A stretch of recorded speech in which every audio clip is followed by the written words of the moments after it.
Bismillahirrahmanirrahim. Assalamualaikum warahmatullahi wabarakatuh. Kita ketemu lagi di pertemuan ini. Kita akan ngebahas tentang perangkat jaringan. Apa itu perangkat jaringan? Nah, nanti kita akan bahas nih satu-satu ya. Tapi tidak semua perangkat kita bahas, perangkat-perangkat utamanya aja. Nah, untuk mendukung konsep dari suatu jaringan atau mendukung terbentuknya jaringan, maka kita harus kenal dulu dengan yang namanya perangkat jaringan. Oke, perangkat jaringan sendiri, nah dalam membangun sebuah jaringan komputer yang lebih besar terdapat beberapa device yang harus digunakan, seperti hub misalkan ya. Terus yang kedua switch, terus ada access point, terus ada router gitu kan. Kalau misalkan yang lebih lebih jelas lagi ada modem ya, terus ya router juga kan nggak dipergunakan cuma satu, switch juga biasanya banyak dan lain-lain. Nah, ini semua perangkat ini itu saling berhubungan satu sama lain. Tidak ada pengecualian misalkan ya, saling berhubungan satu sama lain sehingga jaringan tersebut dapat terhubung gitu. Makanya kita harus kenal dulu nih karakter-karakter dari karakter-karakter dari perangkat jaringan gitu. Nah, kita bahas mengenai hub dulu nih. Hub itu biasanya dipilih sebagai perangkat perantara dalam jaringan LAN yang sangat kecil, di mana bandwidth pengguna tidak mengalami masalah. Namun, dalam perkembangan jaringan saat ini, hub telah digantikan oleh switch. Jadi, memang keberadaan hub ini memang sudah susah, ya, karena sudah digantikan oleh yang namanya switch. Ya, gitu. Karena kalau switch ini sudah berkembang lah ya, teknologi pengembangannya itu cukup baik, gitu kan. Mungkin hub itu udah mentok ya, lalu di switch, namanya juga switch ya, digeser gitu ke dalam perangkat switch. Nah, kita bahas lebih banyak atau lebih detail di switch karena nyari hub untuk saat ini juga lumayan susah gitu. Walaupun ada, harganya biasanya lebih tinggi. Oke, itu untuk hub. Nah, ini untuk switch. Nah, pembahasan switch ini sampai 6 slide ya. Banyak. Switch nampaknya kini lebih disukai daripada hub dalam membangun sebuah jaringan lokal area network. Perangkat switch dapat membagi beberapa segmen collision domain dan menyediakan keamanan yang lebih baik dibandingkan dengan hub. Makanya efektivitas dari switch sendiri itu lebih baik daripada hub gitu ya, dari secara keamanan dan sebagainya. Maka dari itu ya akan tergeser gitu, akan tergantikan lama-lama fungsinya oleh si switch ini. Lanjut, masih kita bahas tentang switch secara umum. Fungsi utama dari sebuah switch adalah yang pertama, sebuah switch membuat keputusan berdasarkan destination port atau tujuan dari port yang diakses gitu, yang dapat kita akses ya.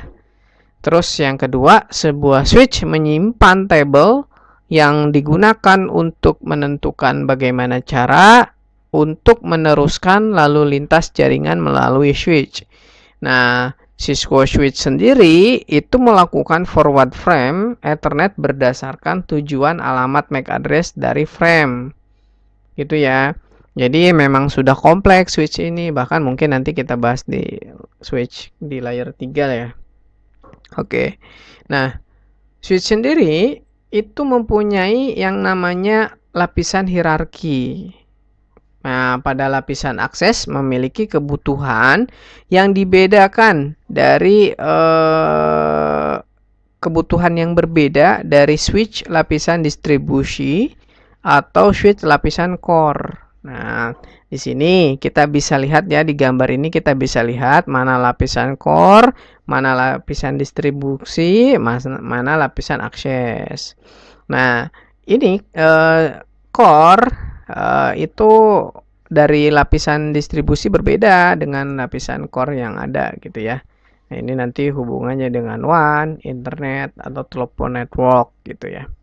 Oke, untuk switch hierarki itu ya. Nanti kita, ini untuk akses layer switch-nya. Akses layer switch bertujuan untuk memudahkan koneksi end device ke dalam fitur jaringan. Fitur dari akses layer sendiri ya, yang dipunyai switch itu akses layernya adalah port security, VLAN, fast ethernet atau gigabit ethernet gitu kan. Terus PoE, nah ini kalau misalkan ada perangkat yang lebih jauh, PoE itu power over Ethernet. Jadi powernya menggunakan soket Ethernet gitu ya. Jadi nggak dicolok power langsung biasanya. Ini kalau yang jaraknya memang jauh dan butuh power yang stabil, biasanya pakai VoE. Terus link aggregation. Nah, terus QoS itu pasti ada ya di switch. Itu di access layer. Nah, access layer itu ini nih. Ini access layer. Ini ya, access layer. Nanti kita akan distribusi terus ke core. Nah, ini access layer sendiri. Oke, lanjut kita ke distribution layer. Nah, distribusi layer, switch menerima data dari access layer dan akan meneruskan ke core layer. Fitur dari distribusi layer switch meliputi ini yang sudah masuk ke dalam atau mendukung layer 3. Terus pasti high forwarding ya, dia butuh kecepatan yang tinggi, gigabit ethernet atau 10 gigabit ethernet gitu ya. Ya, gigabit itu berarti kalinya 1, ini 10. Terus ada redundancy-nya. Lalu security atau ACL, access list control ya, ACL atau access control list. Link aggregation masih ada, ya QoS tetap ya, ini tetap ya, cuma nambah security sama redundance. Itu untuk di distribution layer core. Ya, distribution layer switch-nya. Nah, gimana kalau di core-nya? Kalau di core sendiri itu ada yang namanya backbone. Ya. Jadi core layer switch itu merupakan sebuah backbone dan bertanggung jawab untuk menangani sebagian besar jaringan LAN. Fitur dari distribution layer switch meliputi, sudah jelas pasti kalau di core layer itu mendukung yang namanya layer 3. Terus very high forwarding, nah gigabit ethernet, terus atau 10 gigabit ethernet. Redundance, security access list ya. Terus link aggregation, lalu quality of service QoS. Ini hampir sama dengan distribution. Bedanya di sini very high forwarding. Jadi dia lebih cepat lah. Very ya sangat cepat gitu. Sangat butuh yang namanya forwarding yang lebih cepat gitu daripada distribution layer. Nah, itu penjelasan mengenai switch. Jadi switch itu ada 3 ya. Ada akses di layer bawah. Lalu ada yang berhubungan dengan end device itu adanya di access layer. Lalu ada distribution layer, lalu ada core layer. Itu untuk switch. Nah, switch aja kalau dibahas ya lebih banyak, ada manageable dan unmanageable gitu, bisa diprogram atau tidak dapat diprogram. Tapi kita bahas di sini. Ini yang tadi kita bahas itu yang bisa diprogram karena sudah mendukung layer 3. Lanjut ke dalam router. Nah, ini router ini suatu perangkat jaringan yang kompleks juga.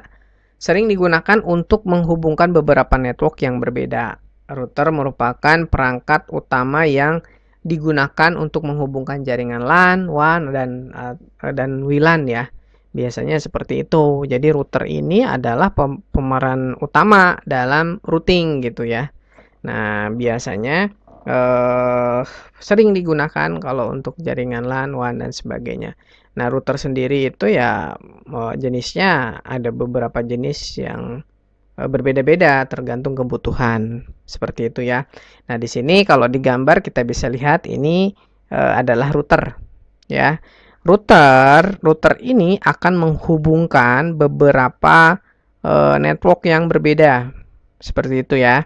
Nih contoh misalkan di sini digambar network ini adalah 192.168.1.0. Ini networknya. Network 1 ini, network 1 ini masih IP kelas C, namun ini network 10 ya. Nih network 10 yang ngebedain, lalu ini network 2 nih di sini ya. Jadi yang ngebedain yang angka-angka di sini. Karena ini kelas C. Nah, beda halnya kalau di sini kelas B. Ini tidak berpengaruh, networknya pindah ke sini. Maksimal di sini ya, di antara dua ini. Nah, ini ketiga-tiganya jelas punya perbedaan network ya. Tapi di sini ada router, disatukan oleh router. Maka PC ini bisa terhubung dengan laptop yang ada di sini jika aksesnya dibuka. Nah, ini di routing di sini sudah pasti bisa terkoneksi. Ya, seperti itu. Ya, itulah salah satunya fungsi dari sebuah router gitu ya. Nah, banyak hal juga router itu fungsinya. Kalau untuk saat ini, beberapa router sudah mendukung yang namanya teknologi wireless. Jadi tidak menggunakan akses point eksternal lagi, tapi dia sudah punya akses point internal. Jadi sudah enak ya. Modemnya udah nyatu juga gitu. Beberapa provider atau ISP sudah menyediakan router-router yang memang sudah ada, udah include gitu. Jadi 3 in 1. Ya, dia dibilangnya bisa seperti itu. Ada modemnya, ada routernya, ada akses pointnya. Nah, ini adalah konfigurasi jaringan sederhana seperti itu yang dihubungkan oleh router, switch. Di sini ada dua switch ya. Ini akses layer yang terhubung langsung dengan device. Terus ada access point, ada router, ada laptop nih, laptop yang terhubung dengan wireless atau wifi yang kita kenal. Ya, teknologi wifi aja udah sampai wifi AX ya. Wifi AX itu wifi 6 berarti wifi 6. Ya, itu udah kenceng banget gitu.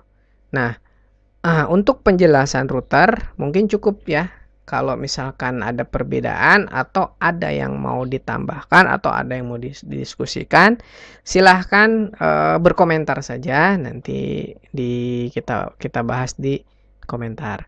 Oke, terima kasih dari saya. Sekian ya untuk pembahasan perangkat jaringan. Tetap semangat ya menyongsong hari yang baru gitu ya. Terus terima kasih sudah menonton dan menyimak video ini. Saya akhiri. Wassalamualaikum warahmatullahi wabarakatuh.